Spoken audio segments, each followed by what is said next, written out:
2 tampons ended my marriage. I found them in my husband's car and thought he cheated, but the truth was worse. I'm 29, married to my husband Jack, who's 30. We've been together for 6 years and married for 4. We have 2 kids, Ethan, who just turned 3 and is currently obsessed with dinosaurs, and Mia, our little 1-year-old who's basically a tornado disguised as a baby. She's adorable, but she gets into everything. Life's busy, as you can imagine. Jack works full-time as a project manager for some tech company, and I stay home with the kids, which is rewarding but also exhausting. Like, no one tells you how much of your life will be spent wiping things, tables, floors, tiny faces, you name it. Anyway, I thought our marriage was solid. Sure, things aren't as romantic as they were pre-kids, but that's just life, right? We've been through the ups and downs of parenting together, sleepless nights, tantrums, and the occasional argument over who forgot to take out the trash. But at the end of the day, I always felt like we were a team. Jack's not perfect, who is? But he's a good dad, or at least I thought he was. So, this whole thing started on what I thought was just a regular Tuesday. Jack had texted me earlier in the day, asking if I could grab his jacket from the back seat of his car. He said he'd left it there after taking the kids to the park over the weekend. No big deal, right? I was already heading outside to check the mail, so I figured I'd grab it for him. I opened the car door, and that's when I saw it. A tampon, sitting there on the floor mat in the back seat. But not just any tampon, a brand I don't even use. And here's the kicker. I haven't had a period in over a year because of my IUD. So, you can imagine my confusion. My first thought was, that's weird. Maybe it's old, but something about it seemed off. I know for a fact it wasn't there a few months ago because I cleaned out his car myself when we were switching out the kids' car seats. I even vacuumed the back seat, so I would have noticed something like that. At first, I told myself to relax. I mean, it's just a tampon, right? There could be a logical explanation. Maybe it belonged to someone else. Maybe I was overthinking it. But that little voice in my head, the one that whispers, "This doesn't feel right," was already starting to get louder. When Jack got home that evening, I decided to bring it up casually. I didn't want to come off as accusing him of anything, because honestly, at that point, I didn't think there was anything to accuse him of. So I said, "Hey, I was grabbing your jacket from the car earlier, and I found a tampon in the back seat. Do you know where that came from?" He barely looked up from his phone and just said, "Oh, that's probably Fiona's. She borrowed the car last week." Fiona is one of his co-workers. I've met her a couple of times. She's nice enough, I guess, but we're not exactly close. She's young, maybe mid-20s, and super outgoing. The kind of person who always seems to know the right thing to say at the right time. Jack's mentioned her a few times before, usually in passing, like Fiona had this great idea for the project, or Fiona and I grabbed lunch with the team. His explanation made sense, I guess. But the way he said it, so nonchalant, like it wasn't even worth discussing, rubbed me the wrong way. I mean, if someone borrowed my car and left something like that behind, I'd at least think it was weird, wouldn't you? And why hadn't he mentioned Fiona borrowing the car in the first place? It wasn't like him to loan out his car without saying anything. I tried to let it go. I really did. I told myself I was being paranoid. But the more I thought about it, the more that nagging feeling grew. You know that gut instinct you get sometimes? The one that whispers, something's not adding up. That was me. I kept replaying the whole thing in my head, wondering if I was overreacting or if there was something more to it. I even tried to rationalize it. Maybe Fiona really had borrowed the car. Maybe Jack just forgot to mention it. But then I started asking myself questions I didn't really want to answer, like, why would she leave a tampon behind in the first place? And why didn't Jack notice it when he got the car back? Looking back, I think that was the moment when the first crack appeared in the foundation of our marriage. At the time, I didn't know it, but that one little tampon was about to unravel everything I thought I knew about my life. So, after that weird conversation with Jack about the tampon in his car, I tried to move on. I really did. I told myself that I was being paranoid, that there were probably a million innocent explanations. But you know that feeling when something just doesn't sit right? Like a splinter in your brain that you can't quite pull out? That's exactly how I felt. I thought about talking to Jack again, but every time I tried, I'd hesitate. What if I was wrong and ended up looking like the crazy wife who's suspicious over nothing? Plus, life doesn't exactly give you a lot of time to sit and overanalyze every little thing when you've got 2 kids under 4.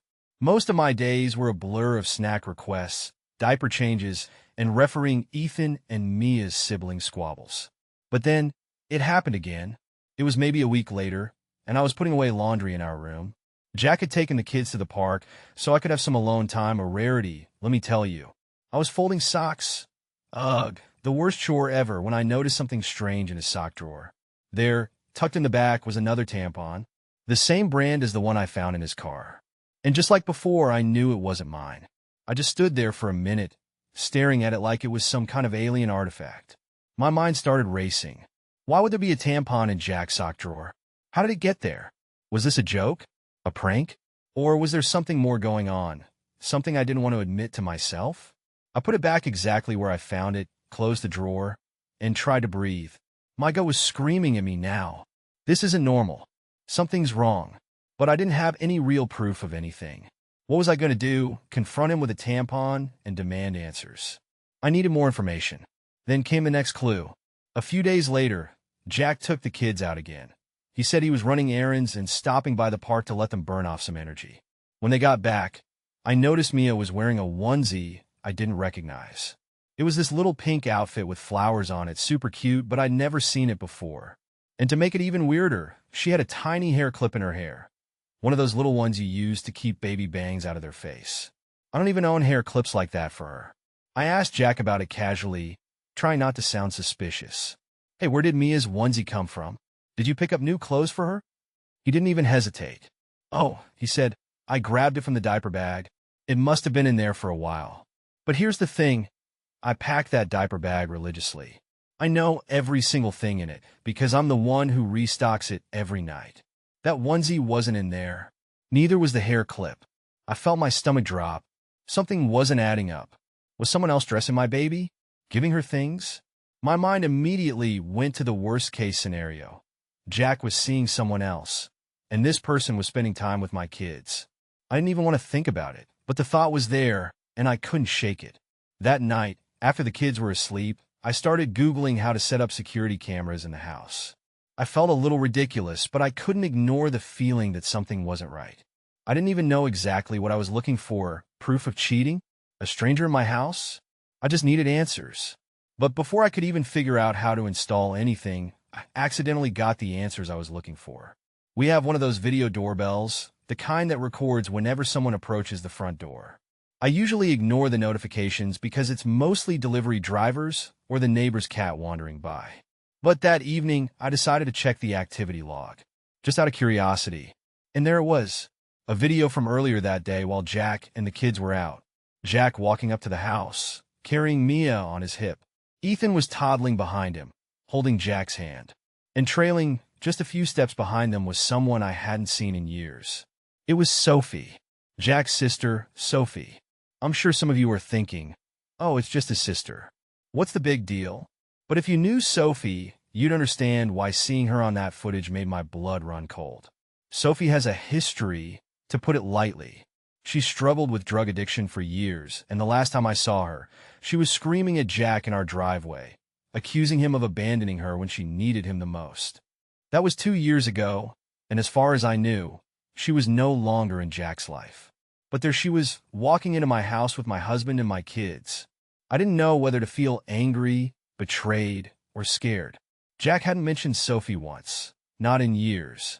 And now, not only was she back in his life, but she was coming into my home, around my children, without my knowledge. I couldn't believe it. Why would he keep this from me? What was he thinking? When Jack came back into the room later that evening, I tried to act normal, but I'm pretty sure I failed. I couldn't even look at him without imagining Sophie walking through my front door like she belonged there.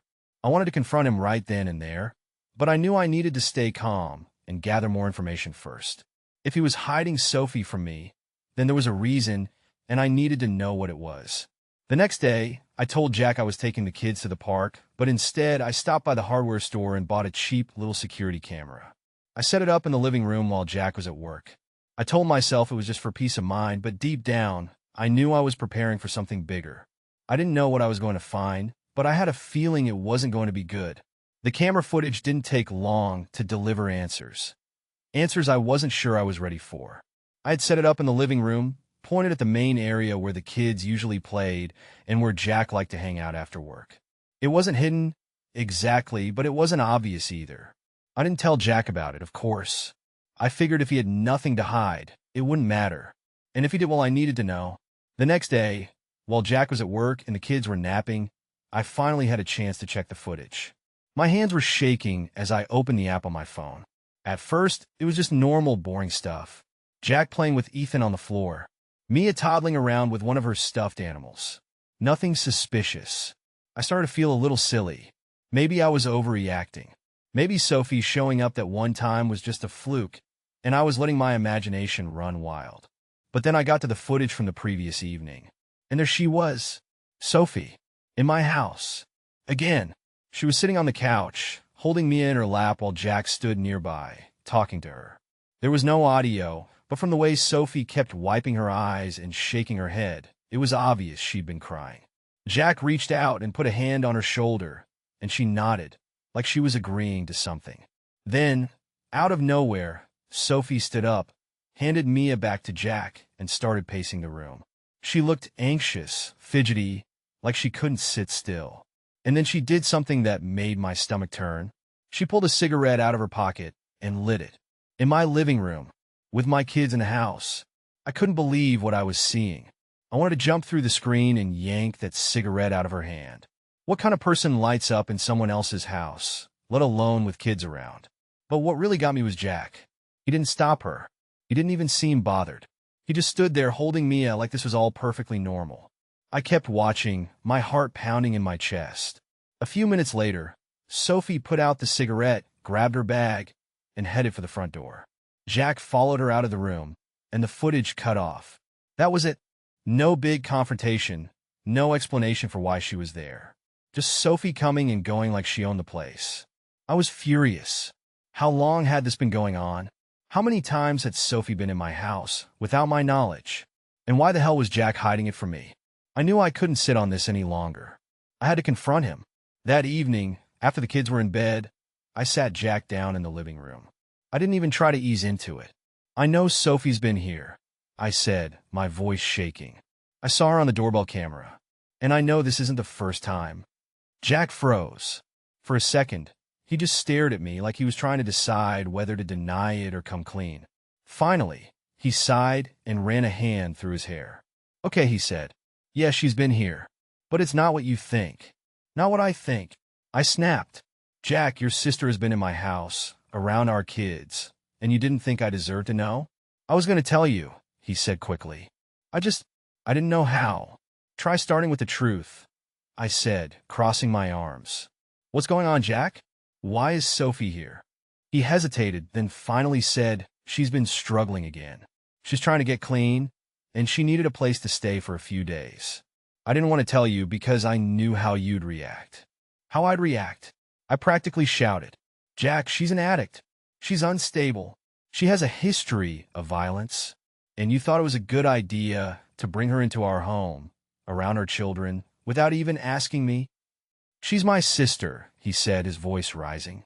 What was I supposed to do? Turn her away? She's trying to get her life together, and she needed help. I couldn't just abandon her. I couldn't believe what I was hearing. You didn't just help her, Jack. You lied to me. You hid her from me. You let her into our home without my consent. Do you even understand how dangerous that is? What if something happened? What if? Nothing happened, he interrupted. She didn't hurt anyone. She didn't do anything wrong. She smoked in the house. I shot back. With the kids here. Did you know that? Did you even care? That seemed to catch him off guard. What? No, she wouldn't. She did, Jack. I saw it on the camera. He looked stunned, but I didn't care. I was done giving him the benefit of the doubt. You've been lying to me for weeks, I said, my voice trembling. You've been sneaking around, bringing Sophie into my house, around my kids, and you didn't think I deserved to know? Do you even realize how much you've broken my trust? Jack tried to defend himself. Something about how he didn't want to stress me out, how he thought he was protecting me, but I wasn't having it. This wasn't about Sophie anymore. This was about Jack, about the choices he made and the lies he told. He didn't just betray me. He put our kids at risk, and that was something I couldn't forgive. I wish I could say that conversation ended with some kind of closure, But it didn't.